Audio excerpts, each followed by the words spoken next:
त्याचा अर्थ त्यांनी असा आहे म्हणजे पृथ्वीरूपी गोमाता आहे हे आपल्याला त्यांनी कळालं. पृथ्वीरूपी गोमाता अतिशय आनंदी झाली. ती त्यांनी सुजलाम सुफलाम अशा पद्धतीनं होते. गोमाता दूध देते हा एक त्याचा अर्थ म्हणजे पृथ्वीला आनंद झाला. दुसरा त्यांनी अर्थ सांगतो, गाय आणि म्हैस त्या त्यांनी दूध देऊ लागल्या म्हणजे काय, श्रुती आणि स्मृती यांचा त्यांनी महाराज बोलबाला होऊ लागला. श्रुती म्हणजे त्यांनी वेदात असणारे जे काही मंत्र आहेत त्याला श्रुती म्हणायचं. आणि श्रीमद भगवद्गीता, ब्रह्मसूत्रे, दशोपनिषदे हे सगळे बाकीचे जे सगळे पुराण आदी करून ग्रंथ आहेत त्याला स्मृती ग्रंथ असं म्हणतात. श्रुती आणि स्मृती दोन प्रकारचे कर्मशास्त्रात सांगितले. एक श्रौत कर्म आहे आणि एक स्मार्त कर्म आहे. श्रौत कर्म म्हणजे काय, श्रुतींमधून त्यांनी वर्णन करून सांगितलेलं कर्म. आणि स्मार्त कर्म म्हणजे काय, स्मृतींच्या पद्धतीने केलेलं कर्म. असे श्रौत आणि स्मर्त दोन प्रकारचे कर्म आहेत महाराज. रावणानं श्रौत कर्मही बंद केले होते आणि त्यांनी म्हणजे स्मृती आणि श्रुती या दोघांमध्ये त्यांनी चालणारे कर्म सगळेचे सगळे बंद करून टाकले होते. यज्ञ मोडून गेले होते. सगळं कर्मकांड त्यांनी थांबलं होतं. पण प्रभूंनी अशा पद्धतीने कृपा केली आणि पृथ्वीला त्यांनी आनंद प्राप्त झाला. तिच्यावर त्यांनी दिव्य स्थिती प्राप्त झाली. कशामुळं, श्रौत कर्म आणि स्मार्त कर्म हे दोघेही त्यांनी भरभरून सर्वत्र त्यांनी होऊ लागले. असं आपण पाहतो ना, रावण मारला गेला आणि प्रभूच्या वेळेला त्यांनी जेण्याकरिता निघाले. सर्व आश्रमांमध्ये यज्ञ सुरू झाले होते. म्हणजे काय झालं होतं, श्रुती आणि स्मृतीनुसार होणारी सगळीची सगळी कर्म परत सुरू झाली होती. गायी वळल्या, म्हशी, पण गायी आणि म्हशी म्हणजे श्रुती आणि स्मृती, आणि त्या वळल्या म्हणजे भरभरून आनंद अशा पद्धतीने देऊ लागल्या. म्हणून त्यांनी पृथ्वीला आनंद झाला.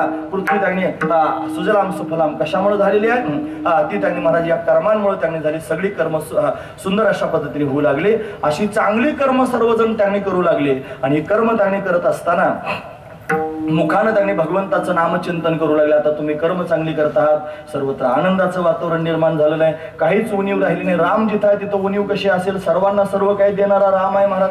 म्हणून ज्यावेळेला राज्याभिषेक झाला आता सर्व आनंदाचं वातावरण आहे. ज्यांनी ज्यांनी सीतेला परत आणण्याकरिता मदत केली ते सर्व प्रभूंच्या समोर अशा पद्धतीने होते.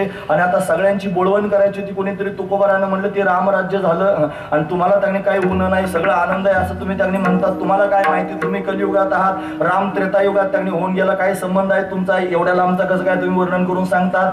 ते म्हणले मी त्यावेळेला होतोच ना, मी प्रत्यक्षात ते पाहिलेलं आहे. म्हणे कसं काय, म्हणे मी अंगदाच्या रूपात तिथं होतो. तुकोबार अंगद होते आणि अंगद होऊन त्यांनी प्रभूंच्या जवळ होते. सगळ्यांना त्यांनी महाराज बोलवण करायचं काम सुरू होतं. प्रत्येकाला काही ना काहीतरी भेट वस्तू द्यायचं काम चालू होतं. ज्या मंतजी महाराज सेनापती होते त्यांना काही भेट वस्तू दिल्या. नलनीलांनी मोठे पर्वत आणले होते, त्यांचे टाकलेले दगड पाण्यावर तरंगले, त्यांना काही भेट वस्तू अशा पद्धतीने दिल्या. प्रत्येकाला त्यांनी महाराज भेट वस्तू देऊन भगवान अशा पद्धतीने त्यांची बोलवण करत होते. शेवटी त्यांनी मोठ्या मोठ्याने अंगदाला हाक मारू लागले. अंगदानं समोर यावं, बोलवण करायचे ना, आणि भेट वस्तू त्यांनी घेऊन जाव्यात. एकदा पुकारलं तरी पण आला नाही. दुसऱ्यांदा माईक मध्ये पुकारलं तरी म्हणे आवाज येत नसेल, माईकचा थोडासा वाढवा. आवाज वाढवून पाहिला तरी पण अंगद आला नाही. काय ऐकू येत नव्हता का अंगदाला, तुम्हाला नाही म्हणत बरं. म्हणून त्याने काय काय झालं, अंगद समोर का बरं येत नव्हता. प्रभूंनी त्याच्याकडे पुन्हा एकदा पाहिलं. म्हणे अंगदा ये ना समोर, का बरं समोर येत नाहीस. ते म्हणले प्रभू का बोलावतात मला माहिती आहे. म्हणे कशाकरिता, माझी बोलवण करण्याकरिता बोलावतात ना. बोलवण हा शब्द म्हणजे पाठवून देणं, आपल्यापासून दूर करणं. माझी बोलवण काय कारणानं करत आहात तुम्ही, कशाकरिता माझी बोलवण करत आहात. माझ्या वडिलांचं वचन तुम्ही विसरलात काय. तो वाली ज्या वेळेला अशा पद्धतीनं मरत होता आणि प्रभू रामचंद्रांच्या समोर बोलत होता, रामा धर्म स्थापन करण्याकरिता आला ना, अधर्म करतोयस, मला लपून बाण मारला.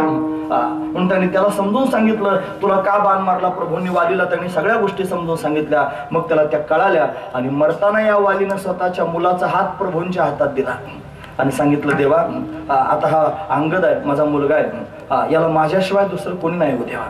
आता मी मरणार आहे. कोणताही संसारी मनुष्य असलं की त्याच्या मनामध्ये लेकरा बाळाची चिंता असते. तो कोणी असू द्या महाराज, बुवा जरी असला तरी सुद्धा तो जर भगवंताच्या भजनात तल्लीन झाला असला तर गोष्ट वेगळी आहे. पण तो जर त्यांनी महाराज संसाराला धरून असला तर त्याच्या मनात त्या सगळ्या गोष्टी, बुवा झाला म्हणजे मुक्त झाला असले भानगड तुमच्या डोक्यात ठेवू नका. नाही तर गण लावला आणि कीर्तन सांगायला लागला आणि फेटा फार चांगला बांधला, धोतार लावलं मस्त कीर्तन सांगतोय सगळ्यांच्या समोर झाला मुक्त. असलं मुक्त होत नसतंय. मुक्त होणं म्हणजे वेगळी गोष्ट आहे महाराज. हा महत्वाचा विचार आहे. तुमच्या मनात जर असा विचार असेल तर तो काढून टाका. तुमच्या मनातला चुकीचा विचार आहे महाराज तो. बुवा झाल्यानं मुक्त होईल एखादा मनुष्य, पण त्याने महाराज बुवा असला म्हणजे मुक्तच असतो असं डोक्यात ठेवू नका. महत्वाचा विचार आहे. म्हणून त्यांनी महाराज नकलीपणानं पण बुवा होता येतं. धोतर घ्यायचं म्हणजे काय फार कष्ट असतात वय. 4-2 रुपये जास्त खर्च केली की धोतर फेटान चमचमीत सगळ्या गोष्टी होऊ शकतात महाराज. बरं, बोलणं ही कला आहे, फार सुंदर कला. ज्ञानोबा म्हणतात तरी कीर्तनाची आणि नटनाचे. नट म्हणजे त्यांनी नट आहे, चांगल्यापैकी कीर्तन लोकांच्या समोर 2-2, 3-3, 6-6 तास लोक असे खेळून राहतात महाराज. पाही कलाच आहे महाराज. मग कलाकार पण चांगला असू शकतो. त्यानं 4-2 त्यांनी ग्रंथ पाहिले, त्यांनी थोड्याशा ओव्या पाठ केल्या, त्याला थोडी नजर आली, बोलायला चांगल्यापैकी जमलं, लोकांच्या समोर वैराग्याचा उपदेश त्यांनी हे कोणा करता करता सगळा संसार मिथ्या आहे, मग तू कोणा करता जमा करतो. सगळ्यात महत्वाचा विचार आहे महाराज. एवढं गावाला त्यांनी कशा करता जमवायचा, हा सरळ सरळ मुद्दा आहे. मग तो बाहेरून जरी बुवा दिसला म्हणजे मुक्त असतो असा त्याचा अर्थ करायचा नाही. म्हणून त्यांनी असू द्या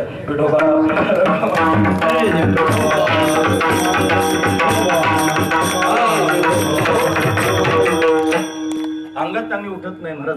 त्याने सांगितलं की मी येणार नाही. वाली त्यांनी म्हणतोय, मरताना म्हणत होता माझ्याशिवाय माझ्या मुलाला कोणी देवा तुम्हीच आहात, फक्त माझ्या मुलाचा हात त्यांनी तुमच्या हातात घ्या, त्याचा स्वीकार करा. म्हणून माझा स्वीकार प्रभू तुम्ही केलेला आहे. ज्याचा तुम्ही स्वीकार केला त्याची बोलवण करायचं काही काम नाही, मी तुमच्या समोर येणारच नाही. म्हणून त्यांनी अंगद एवढ्या अट्टहासानं प्रभूंच्या समोर रडतोय महाराज. विलक्षण त्यांनी भाव आहे, तेवढा भाव त्यांनी सांगायला माझ्याकडे वेळ नाही आता, नाही तर कीर्तनातला भाव कमी होईल महाराज. 9:30 त्यांनी वाजत आलेले आहेत, अजून बऱ्याच गोष्टी मला तुमच्या समोर त्यांनी सांगायच्या, लक्षपूर्वक आहे का. पण अंगद त्यांनी असं आहे, यानंतर हनुमंतरायांच्या समोर प्रभू त्यांनी पाहतायत, त्याला काहीतरी दिलं पाहिजे. हनुमंत जर त्यांनी महाराज काढून टाकला रामकथेतून तर त्यांनी महाराज रामकथाच नाही, हा महत्वाचा विचार आहे. नुसती जानकी जरी घरी राहिली असती तर रामकथा झाली नसती.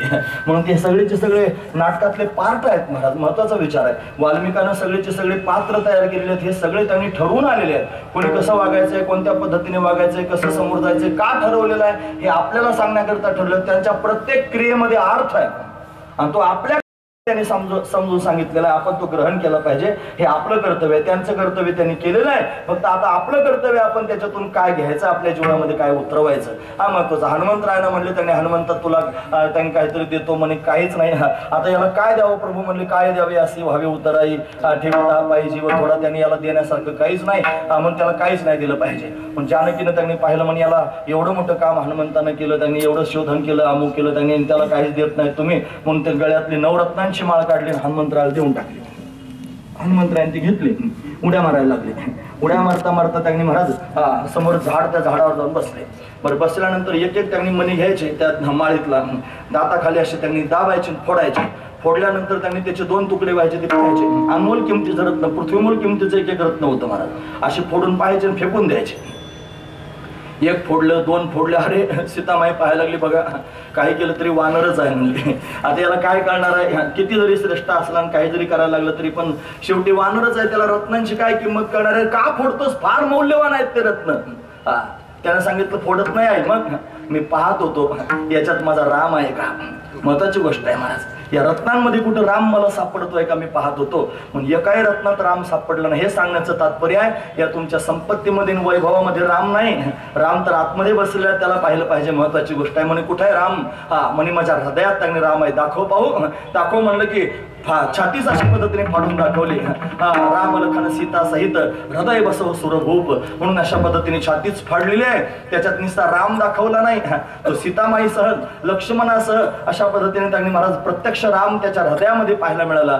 हे दिव्यत्व आहे महाराज. अशा पद्धतीचा राम जर हृदयामध्ये साठवला तर काय उन शिल्लक राहील मला तुम्ही सांगा ना. म्हणून त्यांनी झाले रामराज्य, काय उणे आम्हासी. म्हणून त्यांनी अंगद प्रभूंच्या चरणाजवळ आहे, त्याला त्यांनी प्रभूंच्या सानिध्यातच समाधान आहे. काय ऊन आहे महाराज, राम ज्यानं जीवनामध्ये स्वीकारला त्याला जीवनात काहीच ऊन राहत नाही. म्हणून तेच तुकोबर आहे, कलियुगात त्यांनी स्वतःचा अनुभव सांगतात. झाले रामराज्य काय ऊने आम्हासी, धरणी धरी पिके गाई ओळल्या म्हैसे, सर्वत्र समाधानाची स्थिती आहे. मग तुम्ही आता काय करतात म्हणे, काय नाही, राम राम राम राम म्हणतोय. वेळोवेळात आम्ही फक्त राम राम राम राम त्यांनी म्हणतोय आणि राम नामाचा आनंद घेतोय. केव्हा केव्हा म्हणतात ना, सगळे काम करता करता राम राम म्हणतोय. महाराज वर्णन करून सांगतात, राम वेळोवेळा मी गाऊवी, राम वेळोवेळा मी गाऊवी, राम वेळोवेळा मी गाऊवी, राम वेळोवेळा मी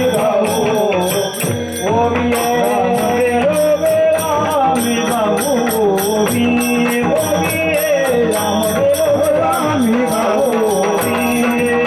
राम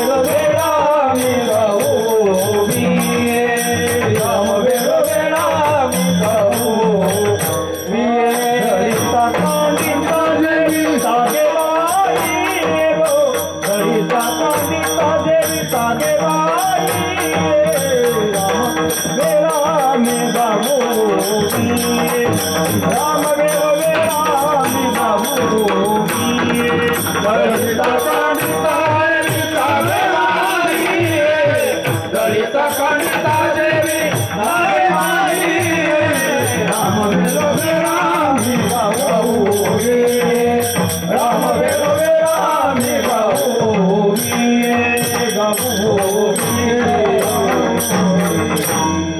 राम वेळोवेळा आम्ही गाऊया. पण आता वेळोवेळा म्हणजे अखंड चांगले रामाचं चिंतन आम्ही करतो. ओव्यांमधून राम अशा पद्धतीने गातो. केव्हा जेव्हा त्यांनी संपूर्ण पृथ्वीवर आनंदाचं वातावरण झालेलं आहे. धरणी धरीत पिके म्हणजे ती त्यांनी महाराज अशा पद्धतीने सुजलाम सुफलाम झालेले आहे. आनंदमय त्यांनी झालेले आहे. कशामुळे झालेले आहे? गायी वळल्या म्हैशी म्हणजे श्रुती स्मृतीनुसार त्यांनी सर्वत्र अशा पद्धतीने धर्मशास्त्र पसरलेलं आहे. आणि श्रुती स्मृतीनुसार सर्वजण त्यांनी आपलं जीवन जगत आहेत, कंठत आहेत. जो श्रुतीच्या मागे चालतो तो मुक्त होत असतो महाराज, लक्षात ठेवा. पण वेदमार्गे मुनी गेले, त्याची मार्गे चाललो. वेदाच्या मार्गाने जर चाललं तरच समाधान प्राप्त होऊ शकतं. वेद हा त्यांनी महाराज जीवाला मुक्त करणार आहे. वेदामध्ये वाक्य आहेत महाराज. वेदामध्ये असणारी जी वाक्य आहेत ना त्याला केवळ वाक्य असं म्हणायचं. तुम्ही ऐकतात ना सर्वजण. आता मला तुम्हाला चांगल्या वातावरणात झोपा आणायच्या नाहीत, पण महत्वाचा विचार आहे तेवढा सांगतो. हे पण कधीतरी ऐकलं पाहिजे. वेदातल्या वाक्याला केवळ वाक्य म्हणतात. त्याच्यात दोन प्रकार असतात. एक अवांतर वाक्य आहे, एक महावाक्य आहे. अवांतर वाक्य म्हणजे काय? ज्या वाक्यामध्ये फक्त जीव स्वरूपाचं किंवा फक्त ईश्वर स्वरूपाचं ब्रह्म स्वरूपाचं वर्णन करून सांगितलं जातं त्याला अवांतर वाक्य असं म्हणायचं. आणि महावाक्य म्हणजे काय? ज्या वाक्यामध्ये जीव आणि परमात्मा यांचं ऐक्य सांगितलं जातं त्याला महावाक्य असं म्हणायचं. म्हणून त्यांनी महाराज महावाक्य जर श्रवण करायला मिळालं तत्वम असि ते ब्रह्म तू आहेस असं श्री गुरूंच्या मुखातून त्यांनी शास्त्र असं म्हणतं की त्यांनी मोक्ष केव्हा प्राप्त होईल, बोध केव्हा होईल. श्री गुरूंनी उच्चारण केलेल्या महावाक्याचा श्रोत्राशी संबंधरूप प्रथम श्रवण हेच अपरोक्ष ज्ञानास हेतू आहे असं शास्त्र म्हणतं. लक्षपूर्वक ऐका मी काय सांगतो. ते शास्त्रात असं सांगितलंय श्रीगुरूंच्या मुखातून तत्वमस्यादी महावाक्य त्यांनी बाहेर पडावं, ते आपण आपल्या कानाने ऐकावं आणि ऐकल्यानंतर खऱ्या अर्थानं बोध प्राप्त होईल, अपरोक्ष ज्ञान प्राप्त होईल. दृढ अपरोक्ष ज्ञानापर्यंत जाण्याकरिता ही प्रक्रिया अतिशय महत्वाची. महाराज म्हणतात काना वचनाची भेटी सरिसाची पै किरटी वस्तूची होणी उठी कवनु एकू जो मोटके गुरुमुखे उदय जात दिसे हृदय स्वयंभची असे मग प्रत्यक्ष भाव लागे तैसे अपैसयाची. या माऊलींच्या ओव्या तुम्ही सर्वजण त्यांनी पाहू शकता. मला अनेक प्रमाणे या माध्यमातून सांगता येतील. नामदेव महाराज म्हणतात मस्तके ठेवेला हात श्रवणे सांगितले मात पदपिंड विवर्जित केला नाम्या. हे नामदेव महाराजांचं प्रमाण आहे. महाराज तुकोबर आहे निळोबर आहे म्हणतात. हात ठेवेला मस्तके प्रसाद देवले गेले सुखे माझी वाढवली मती गुणवर्णावया स्फूर्ती. निळा म्हणे मी बोलता दिसे परी हे त्याची सत्ता. पण श्रीगुरु आले त्यांनी मला अशा पद्धतीने बोलवलं. त्यांचे शब्द कानावर त्यांनी पडले आणि जीवन कृतार्थ अशा पद्धतीने झालेलं आहे. पण वेदामध्ये असणारे वाक्य जर त्यांनी आपल्याला श्रवण करायला मिळाले, महावाक्याचा उपदेश झाला की जीवन त्यांनी आनंदमय होत असतं. सर्वच अवघी आनंदाची सृष्टी झाली, सर्व आनंदमय त्यांनी जीवन अशा पद्धतीत झाला. अंगे देव होईल आपण तयाशी हे जन अवघे देव. देवमय स्थिती त्यांनी निर्माण होत असते. हा महत्वाचा विचार आहे. ही देवमय स्थिती जीवनामध्ये येणं याचंच नाव आहे रामराज्य.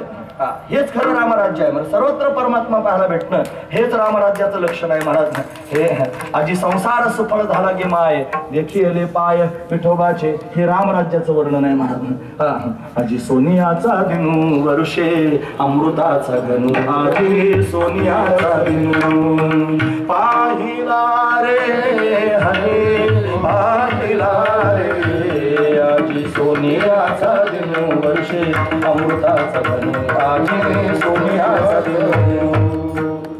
सबाई अभ्यंतरी अवघा व्यापक मुरारी ही स्थिती आहे. याचंच नाव आहे रामराज्य. अशी स्थिती निर्माण होणं हीच रामराज्याची स्थिती आहे. ती जीवनामध्ये प्राप्त व्हावी. संतांच्या जीवनामध्ये स्थिती प्राप्त झाली. संतांची मांदियाळी वेळोवेळा प्रगट झाली आणि या मांदियाळीने जगाला पुन्हा पुन्हा रामराज्य दाखवलं. ज्ञानोबरायांच्या काळात मांदियाळी तयार झाली. महाराज त्या मांदियाळीमध्ये सगळे संत एकत्र आले. नामदेव महाराज आहेत, निवृत्तीनाथ दादा, सोपान काका, मुक्ताई, चांगदेव महाराज, गोरोबा काका, चोखोबाराय, नरहरी महाराज हे सगळे संत एकत्र आले. या सगळ्या संतांनी हा विलक्षण बोध अंतःकरणामध्ये त्यांनी धारण केला आणि स्वतः आनंदी होऊन जगाला आनंद अशा पद्धतीने वाटला. हेच रामराज्य आहे. ते त्यांनी जगाला शिकवलं. महाराज जगद्गुरु तुकोबाराय प्रगट झाले. तुकोबारायांच्या काळामध्ये 14 टाळकरी तेवढेच अधिकाराचे होते. महाराज एवढे सगळे त्यांनी महाराज टाळकरी जमा केले. या सर्वांबरोबर त्यांनी अशा पद्धतीने अट्टहास केला. जगाच्या समोर त्यांनी मांदियाळी प्रगट केली. रामराज्य जगाला काय असतं तुकोबारायांनी जगाच्या समोर प्रगट करून दाखवलं. मोठे मोठे महापुरुष त्यांनी होऊन गेले. महाराज वैकुंठवासी रंगनाथ महाराज परभणीकर, खंदारकर, धुंडा महाराज देगलूरकर, आनंदबाव वैजापूरकर, म्हणजे धारूरकर शास्त्री, पंडित प्राणतांगे, असे सगळे मोठे मोठे असणारे जे पुरुष होते एकत्र आले. मांदियाळीच तयार झाली. सर्व लोकांना पर्वणीच प्राप्त झाली. रामराज्य त्यांनी आल्यासारखं वाटू लागलं. महत्वाची गोष्ट आहे. स्वानंद सुखनिवासी जोग महाराज प्रत्यक्ष प्रगट झाले आणि संप्रदायावर एवढा उपकार केला महाराज की सर्वत्र त्यांनी वारकरी संप्रदायाला फार आनंदाचे दिवस अशा पद्धतीने आले. जोग महाराजांच्यामुळं ही मांदियाळीच आहे महाराज संतांची, ती प्रत्यक्ष प्रगट होते आणि ती सर्वांना अशा पद्धतीने आनंद देते. फार महत्वाचा विचार आहे महाराज. हेच रामराज्य. ते रामराज्य दाखवण्याकरताच येतात. ते त्याच्यावर त्यांनी आवड होतात. रामराज्याच्या त्या स्थितीमध्ये ते जगतात आणि मग त्यांनी लोकांच्या समोर ते सांगतात. मग लोकांनी ते ग्रहण केल्यानंतर त्यांच्या जीवनामध्ये सुद्धा तोच आनंद प्राप्त होतो. ही दिव्य स्थिती त्यांनी ते प्राप्त करून घेतलं आणि काय करतायत? अखंड रामनामाचं चिंतन करतायत. राम राम वेळोवेळा आम्ही गाऊ ओवी. काय करताना त्यांनी गात आहात? दळिता, कांडिता, जीविता, गेबा, या तीनच गोष्टी सांगितल्या. दळण करताना, कांडण करताना आणि जेवण करताना. बाकीच्या कामात तीनच गोष्टी सांगितल्या. म्हणजे दळताना राम राम म्हणू आणि कांडण करताना राम राम म्हणू आणि जेवण करताना राम राम म्हणू. याचा काय अर्थ असेल? दळण म्हणजे प्रपंच, दळण म्हणजे प्रपंच आणि कांडण म्हणजे परमार्थ. लक्षात ठेवा. कांडण म्हणजे काय? आपण काय कांडत असतात बायका? साळे कांडतात की नाही? त्या साळे असतात ना, कांडायच्या असतात. कांडून काय करतात? त्याच्यावरचं टरफल बाजूला करतात आणि त्यातला त्यांनी जो तांदळाचा दाणा आहे तो वेगळा अशा पद्धतीने होतो. वेगळं करण्याचं काम परमार्थ आहे आणि घुसडण्याचं काम म्हणजे प्रपंच आहे. महत्वाचा विचार आहे महाराज. वेगवेगळे दाणे असतात.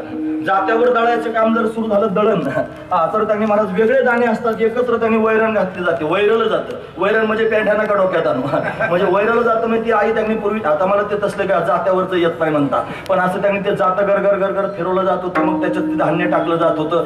वेगवेगळे दाणे असतात पण त्याच्यात गेल्यानंतर त्यांनी 2 ताळ्यांच्या मध्ये सापडले की त्याचा चुरा होतो आणि चुरा झालं की त्याच्यामध्ये घुसडले जातात.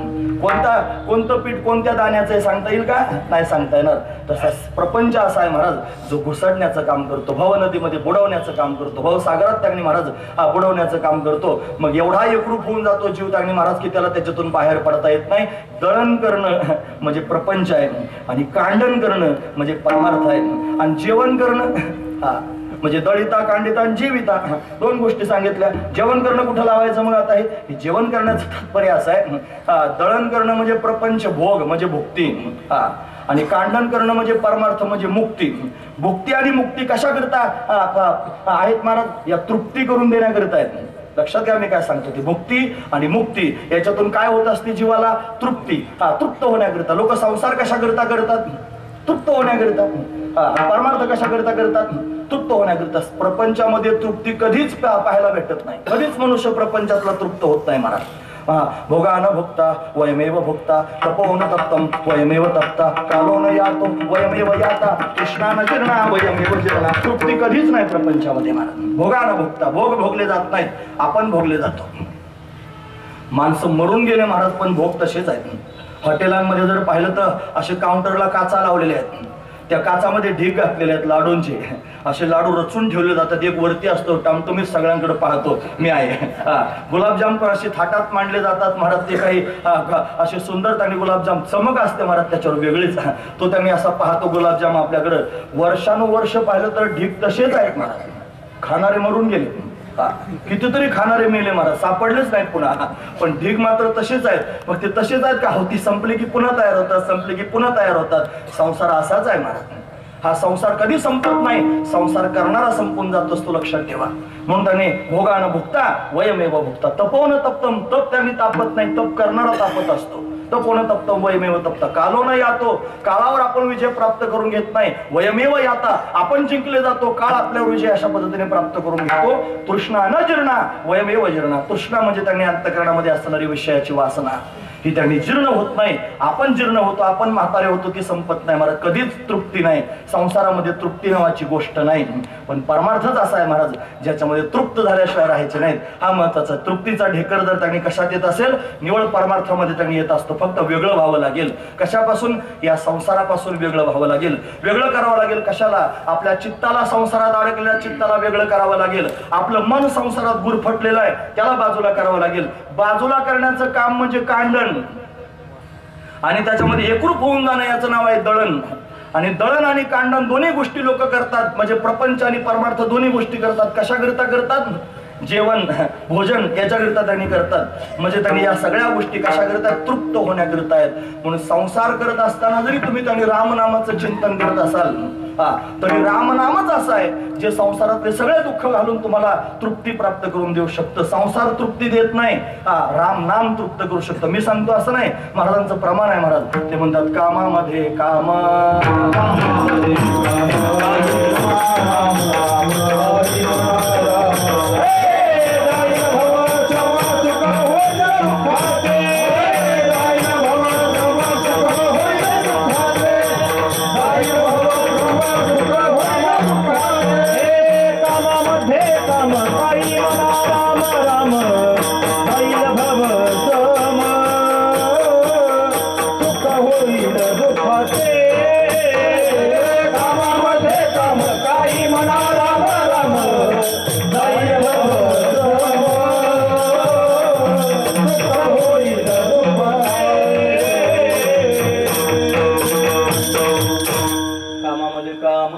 काही म्हणा राम राम जाईल भवश्रम सुख होईल दुःखाचे. खरं तर प्रपंच कोणाला सुख देत नाही, खरं तर संसार कोणाचा सुखी होत नाही. तरी साधू संतांनी प्रतिज्ञाच केली महाराज, अवघाचे संसार सुखाचा करीन आनंदे भरीन. त्यांनी पूर्ण पण केली महाराज. आज संसार सफल झाला ही माय. हे कशाचं लक्षण आहे महाराज? हे फक्त भगवंताच्या त्या चिंतनाचं लक्षण आहे. पण भगवंताच्या त्या कृपेनं, भगवंताच्या त्या प्रभावानं खऱ्या अर्थानं जीवन तृप्त होऊ शकतं, संतुष्ट होऊ शकतं. म्हणून त्यांनी महाराज दळिता हा शब्द वापरला. दळिता कांडिता, कांडन करणं म्हणजे परमार्थ करणं. परमार्थ करताना सुद्धा भगवंताचं ते चिंतन त्यांनी महाराज राम वेळोवेळा राम राम राम राम त्यांनी म्हणत राहिलं पाहिजे.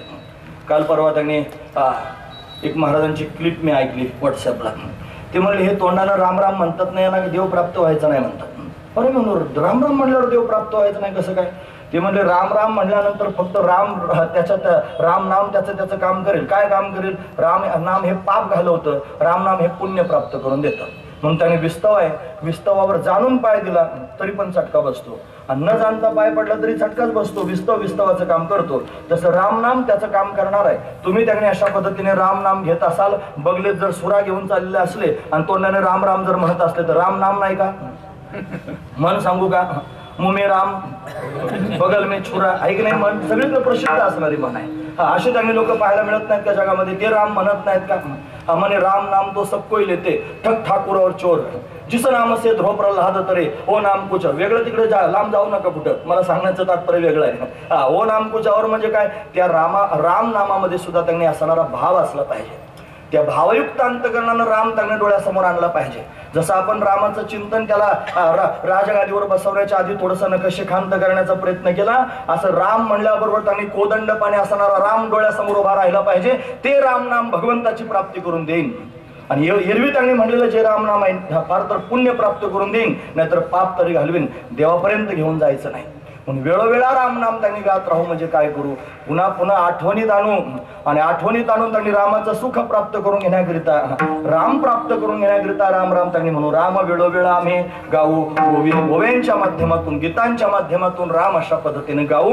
आणि दळिता कांडिता जीविता गे बाई, म्हणजे त्यांनी मुक्ती आणि त्याच्यातून त्यांनी तृप्ती प्राप्त करून घेण्याकरिता रामनामाचं अखंड चिंतन करत राहू. हा त्यातला विशेष भाव आहे. म्हणून त्यांनी संसारिकांना सुद्धा संसाराचा ताप जाण्याकरिता काय करावं? राम वेळोवेळा आम्ही गाऊ वे त्याने संकल्पच करावा. आणि परमार्थ करणाऱ्या माणसाने सुद्धा मोक्ष प्राप्त करून परमात्म्याचं दर्शन जर प्राप्त करून घ्यायचं असेल तर काय करावं? राम वेळोवेळा आम्ही गाऊ वे त्याने हे करावं. म्हणजे दोघांना सुद्धा जे प्राप्त होईल, जीविता गे बाये म्हणजे भोजन प्राप्त होईल, संतुष्टता प्राप्त होईल, प्रापंचिकालाही समाधान प्राप्त होईल आणि परमार्थिकालाही समाधान प्राप्त होईल. दोन्ही गोष्टी आहेत महाराज. निवळ मोक्ष प्राप्त करून घेण्यापर्यंतच साधू संत थांबले नाहीत. त्यांना त्याच्याच समाधान वाटलं नाही महाराज. हे लक्षात ठेवा. मी काय सांगतो, जर त्यांना मोक्षापर्यंतच समाधान वाटलं असतं तर ते असं कधीच म्हणले नसते मोक्षपदे तुच्छ केली या कारणे आम्हा जन्म घेणे युगायुगी. मोक्षात जर समाधान वाटलं असतं असे म्हणले नसते मोक्ष सुखा हनो लाथा. मोक्षात जर समाधान वाटलं असतं असं म्हणले नसते मोक्ष तुमचा देवा तुम्ही दुर्लभाची ठेवा, असं कधीच म्हणले नसते. ज्या अर्थी ते मोक्षाला नको म्हणतात ना, अरे तिथं कशालाही डावलतात महाराज. वैकुंठ आदी करून लोक तर खालचे आहेत, मोक्ष त्याच्यावरच आहे. मोक्ष पदे शब्द वापरले, मोक्ष पद नाही, मोक्ष पदे. मोक्ष आदी करून सर्व पदे म्हणजे त्यांनी वैकुंठातलं पद आहे, इंद्र पद आहे आधी त्यांनी, त्याच्यानंतर ब्रह्मपद आहे, त्याच्यानंतर शिवपद आहे, त्याच्यानंतर हरिपद आहे, अशी अनेक पद आहेत. या सर्व पदांपेक्षा श्रेष्ठ असणारं पद आहे मोक्ष पद. पण मोक्ष आदी करून सर्वची सर्व पद आम्ही तुच्छ केलेली आहेत. कशाकरिता? आम्हाला जन्म घेणे, युगायुगे युगायुगात जन्माला यायचंय म्हणून त्यांनी. मग जन्म घेणं काय चांगली गोष्ट आहे का? लोक त्यांनी जन्म येऊ नये म्हणून अट्टहास करतात. तुम्ही लोक तर बोलतात म्हणे आम्हाला जन्म नको आहे, जन्म म्हणजे आम्हाला त्यांनी अशा पद्धतीने मोक्ष नको आहे, जन्म प्राप्त करून घ्यायचा. कशाकरिता जन्माला यायचं? ते म्हणले विटे ऐसे सोकन हे भक्ती रस पुढता पुढती आस सेवावी हे. म्हणून भक्तीचा रस असा आहे जो विटण्यासारखा नाही, आविट असणारा भक्तीचा रस प्राप्त करून घ्यायचा. त्याच्याकरिता मोक्ष नको म्हणतात. म्हणजे मोक्षापेक्षा श्रेष्ठ त्यांनी महाराज जर काय असेल तर भगवंताचं प्रेम आहे. महाराज म्हणतात ज्ञान गिळून गावा गोविंदुगा टाळा टाळी लोपला नाद अंगो अंगी मुराला छंद भोग भोगिताची आटाला भेद. ज्ञान गिळून गावा गोविंदुगा, ज्ञानाला गिळून गोविंद त्यांनी, मुक्तीवरील भक्ती जाण, अशी सगळी प्रमाण मला तुमच्या समोर सांगता येतील. म्हणून मोक्षाच्याही पलीकडे जर काय असेल तर विलक्षण असणारा आनंद आहे. आणि तो आनंद जर कशाने प्राप्त होत असेल तर राम नामानं प्राप्त होतो. म्हणून राम वेळोवेळा आम्ही गाऊ उभे हे कोणाकरिता? ते कांडण करतात त्यांच्याकरिता. आणि राम वेळोवेळा आम्ही गाऊ उभे हे कोणाकरिता? जे दळण करतात त्यांच्याकरिता. म्हणजे संसार करणाऱ्या लोकांना सुद्धा राम नाम समाधान प्राप्त करून देणार आहे आणि परमार्थ करणाऱ्या लोकांना सुद्धा मोक्ष प्राप्त करून देऊन परमात्म्याचं दर्शन प्राप्त करून देणार आहे. म्हणजे तृप्ती प्राप्त करून देणार आहे. म्हणून दळिता कांडिता जीविता गे बाये अशी दिव्य असणारी स्थिती आहे. म्हणून असं त्यांनी रामाचं सुख आम्हाला प्राप्त झालेलं आहे. दिव्य असणारा आनंद आम्हाला या माध्यमातून प्राप्त झालेला आहे. आमच्या जीवनामध्ये दुःख नावाची गोष्ट बिलकुल शिल्लक राहिली नाही. दुःख त्यांनी संपूर्णच गेलं. जागृतीत काय, स्वप्नात सुद्धा दुःख त्यांनी पाहायला भेटत नाही. नामाचा गजरच असा श्रेष्ठ आहे महाराज की कडी काळाला सुद्धा भीती निर्माण करून देतो. महाराज वर्णन करून सांगतात स्वप्नीचे दुःख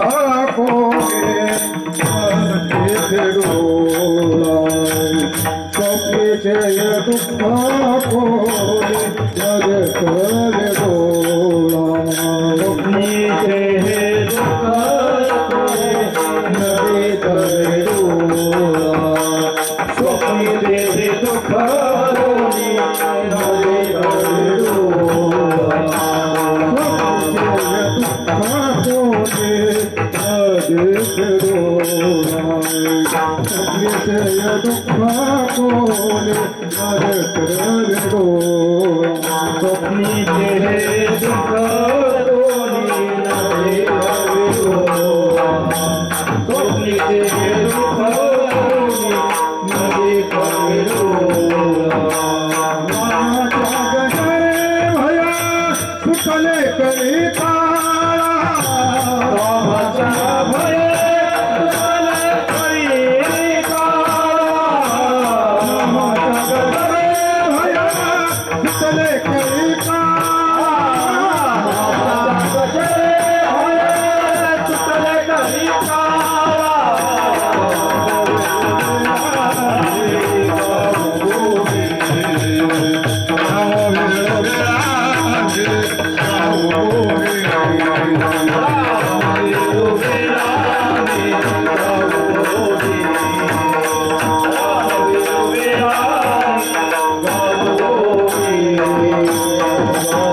दुःख देखे डोळा.